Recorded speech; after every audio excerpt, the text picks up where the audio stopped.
करने के लिए इस लाल बटन को दबाएं और बगल वाली घंटी को ज़रूर दबाएं सबसे पहले वीडियो देखने के लिए। हेलो गाइस, मैं ब्रजेश कुमार और आप देख रहे हैं आपका अपना चैनल इंस्टीट्यूट गुरुजी। सो गाइस, जैसा कि मैंने आपको लास्ट वीडियो में बताया था कि आपको हर बार जो टॉपिक पढ़ाया जा रहा है, समझाया जा रहा है, उससे जुड़े हुए टॉपिक आपको आगे मिलते रहेंगे। सो गाइस, ये है टॉपिक लास्ट वीडियो के बाद का, अर्थात लास्ट वीडियो में आपने क्या देखा था, क्या पढ़ा था कि आर्य सभ्यता किस प्रकार भारत में आई, भारत में रही और उनका कईयों से युद्ध हुआ, उन्होंने विजय प्राप्त करी और अपने आप को स्टेब्लिश किया। और आपने ये भी पढ़ा, ये भी जाना कि आर्य सभ्यता में जो भरत के नाम से भारत का नाम भारत पड़ा, या ये कहें कि जो भरत वहां वंश बसा उसी के नाम पे इसका नाम भारत पड़ा। अगर आपने पिछली वीडियो देखी नहीं है तो उसका लिंक मैं डिस्क्रिप्शन बॉक्स में डाल दूंगा, तो आप वहां जाके एक बार इस वीडियो से पहले उस वीडियो जरूर देखें, ताकि आपको पीछे से ये क्लास पूरी समझ में आए। तभी आपको ये वीडियो बहुत अच्छे से समझ में आएगी और आप समझ सकेंगे कि हम जो पढ़ा रहे हैं वो आपके लिए कितना ज्यादा बेनिफिशियल है, कितना आपको उससे फायदा मिलेगा। चाहे आप किसी भी एग्जाम की तैयारी कर रहे हैं, ये आपको हर जगह फायदा पहुंचाएगी, ये मेरी गारंटी है। आपको मैं सिर्फ वही पढ़ा रहा हूं जो एग्जाम पर आधारित है, मैं फालतू कुछ नहीं पढ़ा रहा। जो काम की बातें हैं, सिर्फ वही काम की बातें आपको इस वीडियो में बताई जा रही है। तो चलिए शुरू करते हैं। अगर मैं बात करूं, यह है 10 राज का युद्ध। 10 राज का युद्ध, यहां 10 राज का मतलब होता है कि यहां पर 10 राजाओं के बारे में बात हो रही है या 10 राज के बारे में बात हो रही है। 10 राज के बारे में बात हो रही है इसके अंदर। इसमें एक नोट करने वाली बात है कि इस युद्ध का, अब आप पूछ सकते हो कि इस युद्ध का वर्णन कहां है, हमने तो सुना नहीं। तो भैया इस युद्ध का वर्णन किया गया है ऋग्वेद के 7वें मंडल में। मतलब जो ऋग्वेद का 7वां मंडल है, मैं लास्ट वीडियो में बताया था आपको कि ऋग्वेद को 10 मंडलों में बांटा गया। ये कहे ऋग्वेद 10 मंडलों में बटा हुआ है, तो उसी में से 7वां मंडल है। इस 7वें मंडल में 10 राज युद्ध का वर्णन किया गया है। ये क्वेश्चन पूछा गया एग्जाम के अंदर गाइस, तो इस पर बहुत ज्यादा फोकस रखना अपना कि 7वें मंडल में 10 राज युद्ध का वर्णन किया गया है। 7वां मंडल ऋग्वेद का 7वां मंडल। गाइस, कुछ इंपॉर्टेंट पॉइंट्स हैं जो इससे जुड़े हुए हैं। अगर मैं बात करूं, भारत 10 राजाओं के बीच युद्ध, यहां भारत और 10 राजाओं, जो ऊपर मैंने क्लियर करा आपको, मैंने 10 राज युद्ध या 10 राजाओं का युद्ध, भारत व 10 राजाओं के बीच में युद्ध हुए। अब ये कहा जाता है ये युद्ध कहां हुआ भाई, तो जो बोला जाता है परुषणी नदी, यानी कि वर्तमान में जो रावी नदी है, जो वर्तमान में रावी नदी है, उसी रावी नदी को परुषणी नदी का नाम दिया गया था। यह कहे कि परुषणी नाम इसका उस समय था और वर्तमान में इसका नाम रावी नदी है। तो इसके तट पर यह युद्ध हुए। गाइस, बात करें आगे की, तो ये याद रखना कि परुषणी नदी जो है वो रावी नदी का ये प्राचीन नाम है। रावी नदी का जो प्राचीन नाम है वो परुषणी नदी है। ये बात याद रखना, बहुत इंपॉर्टेंट पॉइंट है ये। इसके बाद बात करते हैं सुदास। ये भरत वंश का शासक था, जो मैंने बताया वो पीछे कि भरत कुल के नाम पर ही भारत का नाम भारत पड़ा या भारत वर्ष पड़ा। भरत वंश का शासक कौन था? सुदास था। ये जीत गया भाई, युद्ध हुआ, ये जीत गया और इसने भरत वंश की स्थापना करी। इसने भरत वंश की स्थापना करी। और मैं बार बार बता रहा हूं आपको कि वैदिक काल के अंदर में ऋग्वेद में जो ये वर्णन किया गया है कि आर्य सभ्यता में जो भरत वंश था उसी के नाम पर भारत वंश पड़ा, तो ये बिल्कुल सच है। पराजित जनों, अब भाई जब युद्ध हुआ तो एक जीतेगा तो एक हारेगा, तो आप कहेंगे जी कौन हारा? जी पराजित जन में जो पुरुजन थे वो सबसे महान बताए गए। मतलब पुरुजनों को सबसे ज्यादा महान बताया गया है। इस युद्ध में जो 10 राज का युद्ध हुआ उसमें भरत का जो शासक था, भरत का शासक था सुदास, वो जीते और जो हारे थे उनमें प्राचीजनों में पुरुजन सबसे महान थे। अच्छा, एक बात और आती है, कालांतर में भरतों और पुरुजनों के बीच मित्रता हो गई। उसी दौरान क्या हुआ, कुछ सालों के बाद, कुछ वर्षों के बाद ये पुरुजनों में और भरतों में मित्रता हो गई, दोस्ती हो गई उनमें। अब आप पूछेंगे दोस्ती हो तो क्या हुआ भाई, दोस्ती होने के बाद एक नया वंश प्रकट हुआ। अच्छा, इसकी दोस्त में बात करी जाए, लिखित रूप में तो नहीं है, अगर मैं थोड़ा सा भी जब मैंने पढ़ा इसको तो मुझे मालूम पड़ा कि मित्रता में बात आती है कि इन्होंने आपस में मित्रता के लिए वैवाहिक संबंध यानी कि शादी वाले संबंध का सहारा लिया होगा, ऐसा बोले होगा। तो मित्रता हो गई इनमें। अब जब मित्रता हो गई तो एक नया वंश बना, उस वंश का नाम पड़ा कुलकुरु। क्या पड़ा, कुलकुरु वंश स्थापित किया इन दोनों ने मिलकर। पूछ सकते हैं आपसे कि कुलकुरु वंश कैसे स्थापित हुआ, तो आप बता देना भैया कि भरतों और पुरुजनों के मिलन से जो कुल बना उसी कुल को क्या कहा गया, कुलकुरु कहा गया। अच्छा, इसमें आगे बात आती है कि कुरुजनों ने पांचालों के साथ मिलकर उच्च गंगा मैदान में अपना संयुक्त राज्य स्थापित किया। यह समझ गए, कुरुजनों ने पांचालों के साथ मिलकर उच्च गंगा मैदान में अपना संयुक्त राज्य स्थापित किया। मतलब कि इन्होंने, कुरुजनों ने और पांचालों ने मिलकर एक संयुक्त राज्य स्थापित किया। अच्छा, यहां तक बात क्लियर हो गई आपकी, ये पिछली वीडियो का बचा हुआ हिस्सा था। आगे चलते हैं, बात आती है आर्यों का भौतिक जीवन। ये सबसे इंपॉर्टेंट पॉइंट है गाइस, इसको मत भूलना, सबसे इंपॉर्टेंट पॉइंट है। क्यों है, देखो भारत में आर्यों की सफलता के कारण, भारत में आर्यों की सफलता के कारण क्या कारण थे, मतलब मैं लास्ट में बताया था आपको कि भारत या कहें आर्य, ये जो आर्य थे ये आसानी से भारत में आकर अपना वर्चस्व कहें या अपना शासन कहें स्थापित करते हैं। तो इतने युद्ध लड़े कि युद्ध का कारण क्या था, जीतने का कारण क्या था, जीतने का कारण था रथ चलित वाहन, मतलब घोड़ों से जुड़े हुए रथ, जो मैंने बताया था लास्ट वीडियो में। तो इसमें क्या बताया गया, आर्य सफलता का कारण क्या बताया गया, घोड़ा, रथ और कांसे के हथियार। किसके हथियार, कांसे के। आगे चलकर आप पढ़ेंगे कि हड़प्पा सभ्यता या हड़प्पावासी, जो इसके आगे का टॉपिक आने वाला है, उसके अंदर भी हड़प्पा वालों को लोहा का ज्ञान नहीं था, लोहा नहीं था उनके पास, उनको भी कांसा था। और जब भी अगर आपने 12वीं क्लास में पढ़ा होगा या आगे पढ़ा होगा तो आपको आर्य सभ्यता और हड़प्पा सभ्यता में कुछ ना कुछ तुलनाएं करी गई हैं या एक समानताएं देखी गई हैं, असमानताएं देखी गई हैं। तो उस असमानताओं में बात ये वाली आती है कि भैया कांसे के हथियारों का उस समय प्रयोग होता था। यहां और बात देखते हैं, आर्यों को खेती की बेहतर जानकारी, बहुत इंपॉर्टेंट पॉइंट है ये भैया, आर्यों को खेती की बेहतर जानकारी थी, मतलब ये खेती करना जानते थे, ये खेती करना जानते थे। इसके साथ साथ ऋग्वेद में गाय, सांड की इतनी चर्चा हुई है, इतनी बार इसका जिक्र किया गया है आपके ऋग्वेद में गाय और सांड का, कि ऐसा लगता है कि आर्यों को पशुचारक कहा जा सकता है, कि आर्य जो थे वो पशुचारक थे, मतलब वो पशुओं को चराते थे, वो पशुओं को चराते थे।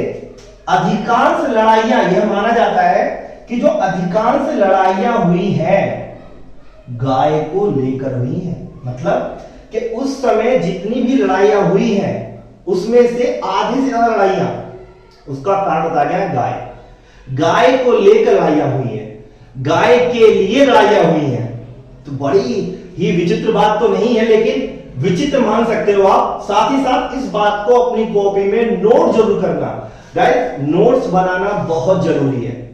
अगर आपके मन में इतनी सी भी इच्छा है कि अपने मां बाप को आप खुश कर सको, उनके लिए एटलीस्ट एक यूनिफॉर्म, एक वर्दी, एक सरकारी पद अगर आप हासिल कर सको, तो समझ लेना आपने अपने मां बाप के लिए वो सब कुछ कर दिया जो वो चाहते थे।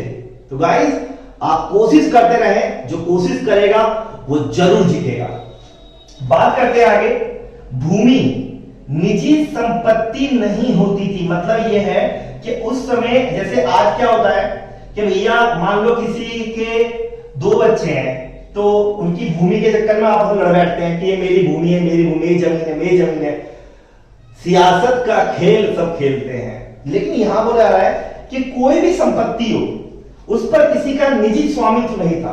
मतलब वो सब में बटा हुआ था, वो सब में बटा हुआ था, सबका उस पर बराबर का अधिकार था, सबका उस पर बराबर का अधिकार था। एक बात और है, अब आप पूछ सकते हैं कि ऋग्वेद में जो ऋग्वेद की बात की जा रही है आखिर ऋग्वेद में और क्या क्या था।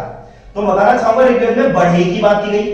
बढ़ई जिसे आप कारपेंटर बोलते हो, रथकार जो रथों को बनाते थे, बुनकर जो किसी चीज को बुना करते थे, चाहे वो बुनने के लिए कपड़ा हो, चाहे वो बुनने के लिए चारपाई क्यों ना हो। चरमकार जो चमड़े से जुड़ी चीजों का काम करते थे, चमड़े से जुड़ी चीजों का काम करते थे। कुम्हार जो मिट्टी आदि के बर्तन बनाया करते थे। इन सब का वर्णन ऋग्वेद में किया गया है। इस पर क्वेश्चन बन सकता है, वो आपसे पूछ सकता है कि निम्नलिखित में से ऋग्वेद में किसका वर्णन नहीं किया गया। इनमें से कोई 3 दे देगा आपको और 1 अलग दे देगा। तो आप अगर आपको ये याद रहेगा तो आप आसानी पता लगा लेंगे कि ऋग्वेद में किस किस का वर्णन किया गया है। आगे चलते हैं, यहां बात करते हैं आर्य सभ्यता शहरी नहीं ग्रामीण थी। भाई ये बात आपको सुननी समझनी पड़ेगी और माननी पड़ेगी। ये बात आपको सुननी पड़ेगी, समझनी पड़ेगी और माननी ही पड़ेगी कि आर्य सभ्यता शहरी नहीं ग्रामीण थी। ये बात ऑलरेडी कई बताई जा चुकी है। अगर आप 12वीं क्लास में पढ़ते थे, अगर आपने 12वीं क्लास में हिस्ट्री पढ़ी है या आपने 12वीं के बाद हिस्ट्री पढ़ी है तो वहां पर आर्य सभ्यता हड़प्पा सभ्यता में कंपेयर किया गया है और वहां बताया गया है कि आर्य जो थे वो ग्रामीण थे। मतलब उनकी जो सभ्यता थी वो ग्रामीण सभ्यता थी। एक बात और बहुत जरूरी बात है वाली, ये भगवानपुरा एक जगह है जो कहां है इस समय, हरियाणा में है। यहां पर 13 कमरों वाला मिट्टी का एक घर मिला है। मिट्टी का एक घर मिला है 13 कमरों वाला, यानी कि इतने हजारों साल पुरानी चीज हरियाणा में भगवानपुर में खुदाई के दौरान मिला है। मिट्टी का 13 कमरों का घर। एक बात और इसमें आप जान लीजिए, आर्यों में कबीले की आम सभा को समिति कहते थे। जैसे आपने देखा होगा गांव में ग्राम सभा होती है, ग्राम पंचायत होती है, तो उस समय जो कबीला हुआ करता होगा तो जाहिर सी बात है उनके यहाँ भी मीटिंग वगैरह होती होगी। मान लो किसी ने कुछ ऐसा कर दिया जो नहीं करना चाहिए था या किसी के साथ गलत हो गया तो उसके साथ जो गलत हुआ है उसके समाधान के लिए वो कहा जाएगा। तो उस समय भी हो सकता है कि वो सब कबीले जो थे वो ग्राम सभा वगैरह बैठाया करते होंगे। तो कहा जाता है कि जो वहां पर आम सभा बैठा करती थी उस आम सभा को समिति कहा करते थे, उस आम सभा को समिति कहा करते थे। आगे चलते हैं, कबीले के प्रधान को समिति चुनती थी। जैसे आज भी क्या होता है, चुनाव होता है तो चुनाव में हम चुनते हैं या कहें गांव में चुनाव होता है, गांव के सारे लोग मिलकर एक प्रधान को चुनते हैं। ठीक उसी प्रकार कबीले के प्रधान को समिति चुनती थी जो काम क्या करता था, मवेशी मतलब जानवर की रक्षा करता था और युद्ध से जुड़े सभी काम करता था। युद्ध करना है, नहीं करना है, अगर युद्ध करना है तो कैसे करना है, जीतना कैसे है और अपने लोगों को बचाना कैसे, ये सारे के सारे काम किसके हाथ में थे, वो थे आपके प्रधान के हाथ में। यहां एक बहुत इंटरेस्टिंग बात है, ऋग्वेदिक काल में स्त्रियां भी सभा में भाग लेती थी। गाइस ध्यान सुनिए इस बात को, स्त्रियां, अगर बात आपको पता है कि आज भी भारत में कई ऐसे गांव, छोटे छोटे गांव हैं जहां पर स्त्रियों को इतनी आजादी नहीं है। आज भी उनको अनेक प्रकार की कुरीतियों का सामना करना पड़ता है। आज भी उनके ऊपर बहुत ज्यादा चीजों को लेकर प्रेशर होता है। लेकिन आज से इतने हजार साल पहले भी स्त्रियों के पास इतना अधिकार था कि वो सभा में भाग लेती थी, सभा में भाग लेती भी थी और प्लस अपने विचार सामने रखती भी थी। यहां पर सबसे महत्वपूर्ण अधिकारी जो होता था इस सभा में वो पुरोहित होता था। पुरोहित जिसको आप पंडित बोल सकते हो, गुरुजन बोल सकते हो, ये होते थे। और सेकंड स्थान पर होता था सेनानी, यानी कि वो सैनिक जो रक्षा करते थे, ये सेकंड स्थान पर आते थे। अब आप यहां कहेंगे कि जो सेकंड सेनानी आते थे हमें स्लो लग रहा है, तो ऐसा तो नहीं कि आप बता रहे हो जो वर्ण व्यवस्था थी तो गाइस वर्ण व्यवस्था का भी जिक्र किया गया है, लेकिन उसका अभी नंबर नहीं आया है, आगे आएगा। आप बस मेरे साथ लगे रहिए, आपको कामयाबी मिलेगी, 100% मिलेगी, और इसी 2022 के वर्ष में ही मिलेगी। अगर आप 18 साल पूरे कर चुके हो तो नौकरियां बहुत आने वाली हैं, और आपको इस बार नौकरी लेने से कोई रोक नहीं सकता। छीन लो नौकरी गाइस, मांगना नहीं, छीनना सीखो, अपने हक का छीनना सीखो। आगे बात करते हैं। आर्यों को आर्य बनाने के लिए विश्वामित्र, अब देख रहे हैं बहुत गड़बड़ आ गया, लोगों को आर्य बनाने के लिए विश्वामित्र, मान लो अगर आपको आर्य बनना था तो उसमें क्या कोई ना कसौटी तो होती होगी कि भाई ये पूरा करो, तो विश्वामित्र ने गायत्री मंत्र की रचना की। उन्होंने कहा भाई जो गायत्री मंत्र का प्रयोग कर सकता है, जो गायत्री मंत्र का उच्चारण कर सकता है, भैया वो आर्य बन जाएगा। अब आप कहेंगे गायत्री मंत्र के बारे में, भाई इस पर क्वेश्चन आया हुआ, आपने पढ़ा होगा। एक देवता थे सावित्री देवता, एक देवता है सावित्री देवता। गायत्री मंत्र का पूरा वर्णन सावित्री देवता के नाम पर किया गया है। ये कहें कि गायत्री मंत्र का संबंध सावित्री देवता से है। अब आप ये पूछेंगे जी इसका वर्णन कहां किया गया है, तो जी इसका वर्णन किया गया है मंडल 3 में, यानी कि जो ऋग्वेद का मंडल 3 है, ऋग्वेद का मंडल 3 है, उसी मंडल 3 में गायत्री मंत्र का उल्लेख किया गया है, जिसकी रचना करी थी विश्वामित्र ने। आगे चलते हैं। चरगाहो यानी कि जो गाय मवेशी जो चराते हैं उन्हें चरगाह कह सकते हो आप। बड़े जत्थों यानी कि अगर एक बहुत बड़ा जत्था होता है उसमें लोग भी हो, जानवर भी हो, उनका पूरा का पूरा एक साथ कई लोगों का समूह हो, तो उसका प्रधान जो होता था उसे क्या कहते थे, वार्ज्यपति। क्या कहते थे, वार्ज्यपति उसे कहा जाता था। ये बात अच्छे से नोट करना। परिवारों का प्रधान कुलपा कहलाता था। यह कहें जो परिवारों का प्रधान होता था, जैसे आज कोई आपके घर का प्रधान है, मान लो आपका परिवार है, तो आपके परिवार में अगर आपके दादा हैं तो वो घर के मालिक हुए, अगर आपके पापा हैं तो वो मालिक हुए, यानी घर का जो सबसे सीनियर है वो उस घर का प्रधान हुआ। तो उस समय जो परिवार होता था उसका जो प्रधान होता था उसको कहते थे हम कुलपा। क्या कहते थे, उसे हम कुलपा कहते थे। इसके साथ साथ लड़ाकू दलों के प्रधान ग्रामीण कहलाते थे। मतलब जो लड़ाकू दल होते थे इनका काम होता था युद्ध लड़ना, युद्ध को जीतना, अपने साम्राज्य को विस्तार में लेके जाना, वो जो होते थे प्रधान उसके, वो कहलाते थे ग्रामीण। ऋग्वेद में जन शब्द, गाइस को अच्छे से नोट करना, ऋग्वेद में जन, ये जो वर्ड है जन शब्द का उल्लेख लगभग 275 बार हुआ है। लगभग 275 बार जन शब्द का प्रयोग ऋग्वेद में हुआ है, जबकि जनपद शब्द का प्रयोग एक बार भी नहीं हुआ। जनपद शब्द का प्रयोग एक बार भी नहीं हुआ है। वो पूछ सकते हैं आपसे क्वेश्चन कि ऋग्वेद में या ऋग्वेद के समय या ऋग्वेद के अंदर कितनी बार जन शब्द का प्रयोग हुआ है, तो आप बता देंगे 275 बार हुआ है। अगर पूछे जनपद का प्रयोग कितनी बार हुआ है तो शून्य, मतलब एक बार भी नहीं हुआ है। ऋग्वेद में अगर मैं बात करूं आगे इस पॉइंटों की, तो ऋग्वेद के अंदर विशु शब्द का उल्लेख हुआ है 170 बार। विशु शब्द का उल्लेख हुआ है 170 बार। आगे चलते हैं। बहुपति प्रथा, अर्थात इसका मतलब क्या होता भाई, इसका मतलब होता है कि ऐसी औरत जिसके बहुत सारे पति हो, 1 2 3 4 5, कितने हो सकते हैं भैया, बहुपति प्रथा है ये। अब आप पूछेंगे तो क्या बहुपत्नी प्रथा भी होता है क्या? हाँ होता है। एक आदमी की बहुत सारी पत्नियां, अगर एक व्यक्ति की बहुत सारी पत्नियां हैं तो वो बहुपत्नी प्रथा कहलाता है। अगर एक औरत के बहुत सारे पति हैं तो उसे बहुपति प्रथा कहा जाता है कि बहुपति प्रथा का वर्णन आर्य सभ्यता से जुड़ा हुआ है। आर्य सभ्यता से जुड़ा हुआ है वर्णन किसका, बहुपति प्रथा का।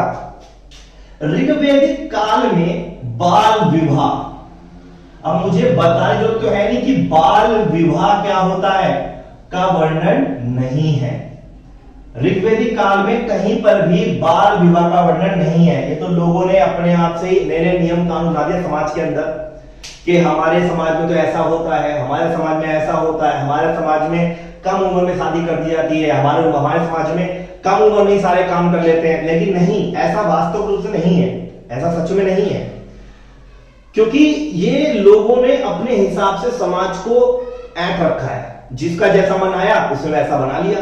वरना ऋग्वेद बहुत पुराना वेद है, सबसे प्राचीन वेद है। अगर इसमें साफ साफ बोल रहा है कि बाल विवाह का वर्णन था नहीं, तो आपने भैया अपने घर से बना दिया। अब कौन उनसे जाके पूछे, पता नहीं धरती पर है या नहीं, ऑब्वियसली बात नहीं होंगे।